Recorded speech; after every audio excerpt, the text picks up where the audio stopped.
Сегодня мы поговорим про Мариуполь. Это очень тяжелая тема. Тяжелая не только номинальными своими ужасами, но бессмысленностью этих ужасов. Мы просто видим, как российская армия превратила жизнь процветающего русскоязычного города в ад. Стерла с лица земли не просто дома и заводы, не просто жизни людей, но целые судьбы сотен тысяч. Ради ничего. Я вам открою небольшой производственный секрет. Мой канал в это время должен был выглядеть совсем иначе. В довоенное время, которое ныне кажется другой жизнью, в которой жили вообще другие люди, мы решили выйти на качественно иной уровень.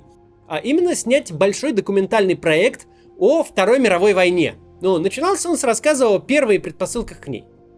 Такой совершенный Парфенов стайл, дорого-богато, с массой локаций, поездками по местам событий, компьютерной графикой и всеми визуальными пирогами. Проект по понятным причинам сейчас в глубокой заморозке, но мы много написали и несколько эпизодов в 4 странах даже успели снять. За моей спиной самое крупное захоронение американских военных за пределами Соединенных Штатов. Оно находится в Нормандии, возле пляжа Омаха-Бич. Этот берег пролива Ла-Манш стал точкой кровопролитного сражения, когда войска союзников высадились здесь, чтобы открыть второй фронт в Европе против гитлеровских войск. Как же так получилось, что тысячи американских солдат и офицеров лежат здесь, во французской земле, за 1000 километров от дома? Что заставило миллионы людей брать в руки оружие и отправляться на фронт, бросив свои привычные мирные занятия и свои семьи? Почему вся Европа покрылась сотнями таких вот кладбищ, как это? Я решил сделать цикл документальных фильмов о Второй мировой войне. Это будет целая серия подобных роликов с рассказом о политических, экономических и гуманитарных причинах и последствиях этого самого кровавого в истории человечества конфликта. Мы поговорим о том, почему человечество вдруг решило сойти с ума, и целые народы вдруг решили убивать другие народы. Мы поговорим о том, как жили люди в ту эпоху, чем они занимались, во что верили и как переживали исторические события. Я расскажу о ходе войны с моментов первых выстрелов на германо-польской границе и даже раньше, до ядерной бомбардировки Хиросимы и Нагасаки. Мы узнаем, каким был мир до мировой войны и каким стал после. Заходите на мой канал, чтобы все это увидеть.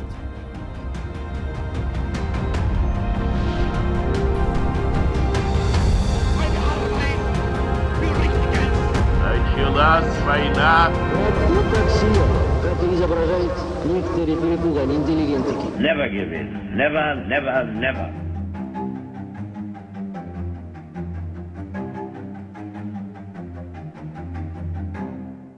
Да, команду набирали новую. Сейчас один из ее участников в теробороне, например, в Украине, украинец. Но основная мысль первого эпизода вот этого сериала про войну была в том, что никогда не нужно переоценивать роль случайности. Что в начале 20 века сложилось столько фундаментальных факторов для запуска глобального смертоубийства, что ведущие державы так жаждали испытать новые образцы вооружений, созданные промышленной революцией по живым мишеням, что бойня началась бы в любом случае. С убийством Франца Фердинанда в Сараево или любым другим поводом. Потому что повод этот все стороны ждали, дождались и со сладострастием, с мощным патриотическим подъемом, с очередями на призывных пунктах ринулись уничтожать друг друга. Начало прошлого века – это время, когда объективно сошли с ума все. Никто тогда не был хорошим парнем. Все были частью общего исторического процесса, наперегонки бежали в пропасть и не остановились полностью до конца 40-х, до тех пор, пока само существование человечества как вида не встало под вопрос. Именно в этом большая разница с нынешней войной.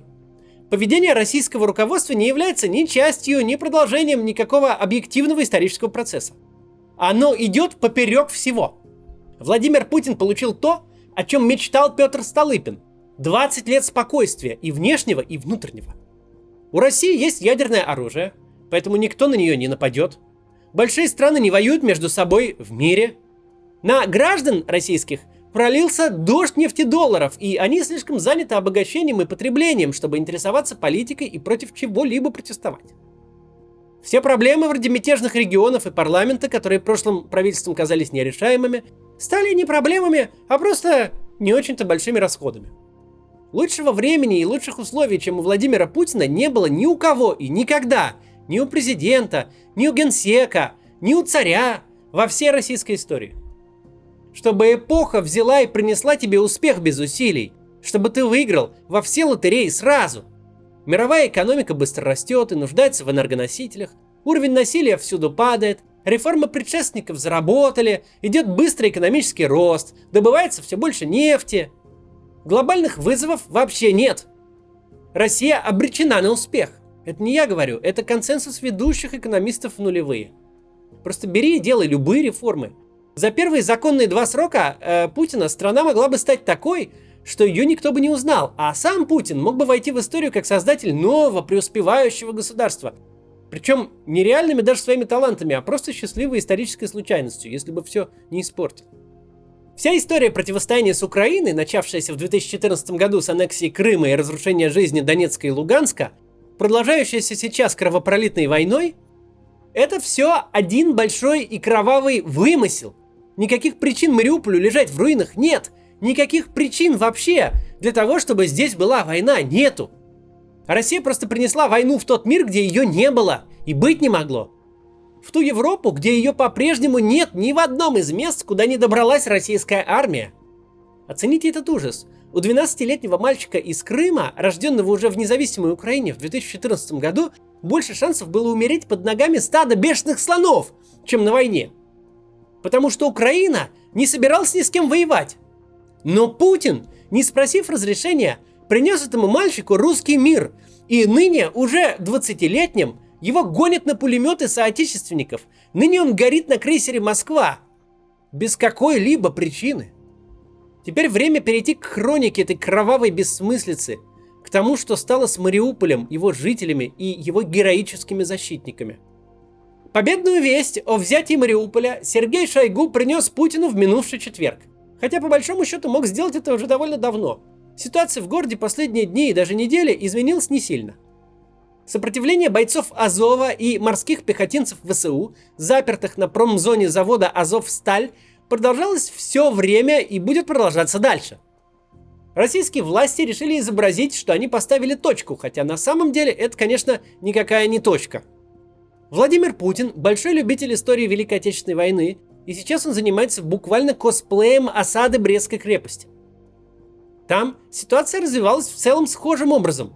Не сумев взять крепость сходу, потерпев поражение в нескольких попытках штурмовать укрепления, нацисты окружили ее небольшими силами, в то время как остальные их войска двинулись дальше вглубь советской территории.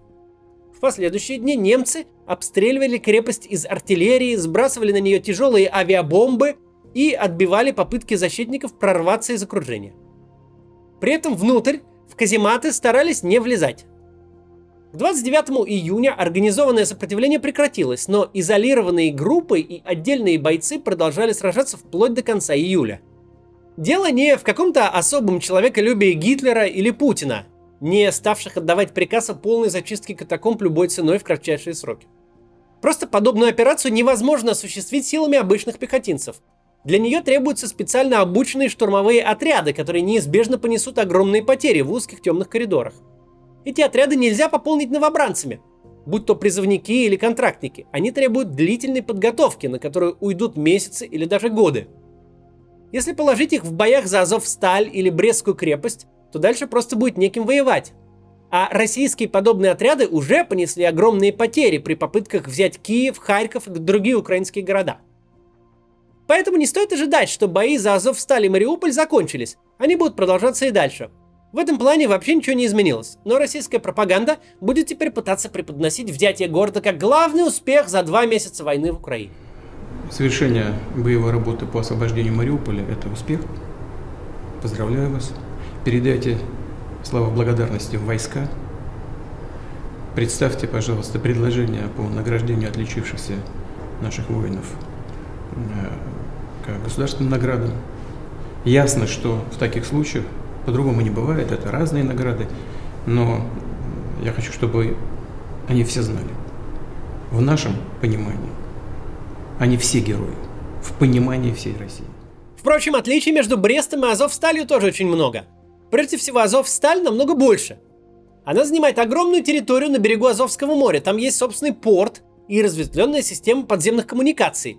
Ее обороняет большая группировка украинских военных, до 2000 человек, которая пока не собирается складывать оружие. Хотя командующий полком Азов и называет ситуацию тяжелой и почти критической. Они утверждают, что российская авиация сбрасывает на завод тяжелые бомбы, и под завалами остаются сотни людей, включая мирных жителей. Есть, кстати, еще одно большое различие между осадой Брестской крепости и осадой Азовстали. Брестская крепость — это именно что крепость, военный объект. В 1941 году ее превратили в руины, а после войны она превратилась в большой мемориальный комплекс под открытым небом. Ущерба для экономики это никакого не принесло. А вот Азовсталь еще совсем недавно было успешным процветающим предприятием. На нем работали 10 тысяч сотрудников, которые ежегодно выплавляли миллионы тонн стали и чугуна. Азовсталь — единственный в Украине производитель железнодорожных рельсов широкой колеи. Продукция завода экспортировалась в европейские страны, в Турцию, на Ближний Восток. Ее использовали для строительства мостов, кораблей и нефтепроводов. Теперь все это предстоит восстанавливать. Кстати, это уже не первый удар Путина по Азовстали. В 2014-м, когда началась война на Донбассе, многие шахты оказались на территории так называемых ДНР и ЛНР. У завода возникли проблемы с поставками угля, которые он затем успешно преодолел и вернулся к прежним объемам производства. И вот, теперь завод фактически уничтожен. Ущерб оценивать еще слишком рано, но, видимо, Азовсталь придется отстраивать буквально с нуля. И платить за это будем мы с вами, граждане России. Ну а кто же еще, если наша армия его разрушила? Но, конечно, экономические потери не идут ни в какое сравнение с гуманитарной и человеческой катастрофой Мариуполя. Азовсталь можно восстановить, но вернуть жизни мариупольцев, убитых во время атаки на город, уже не получится. Мариуполь фактически стерт с лица земли. В нем не осталось ни одного целого дома. Число жертв пока доподлинно неизвестно, но оно, очевидно, измеряется десятками тысяч. Такую цену пришлось заплатить за этот короткий и бессмысленный доклад Шойгу Путину о том, что Мариуполь, как сказано было в этом докладе, освобожден. Освобожден! От своего основного предприятия, видимо. Освобожден от домов, от улиц и площадей. А главное, освобожден от своих жителей. Как верно заметил президент Зеленский, российским войскам не удалось захватить Мариуполь. Им удалось захватить всего лишь территорию, на которой раньше был Мариуполь. Знали ли мы трагедии масштабнее Мариуполя? Знали. Жесточайшая бомбардировка Дрездена, ядерная атака на Хиросиму и Нагасаки, многие города в СССР, вроде Минска, де-факто исчезали и их отстраивали заново. Но за этим всем стояла какая-то военная логика. Это было частью глобального людоедства, в которое был втянут решительно весь мир. Ныне же мы видим мир, который отходит от пандемии, где идет быстрый восстановительный рост экономики, где сохраняются все прежние тренды на гуманизацию, на рост уровня жизни, на сокращение бедности. И прямо посреди этого мира, посреди самой благополучной его части, в самом центре Европы, реками льется кровь.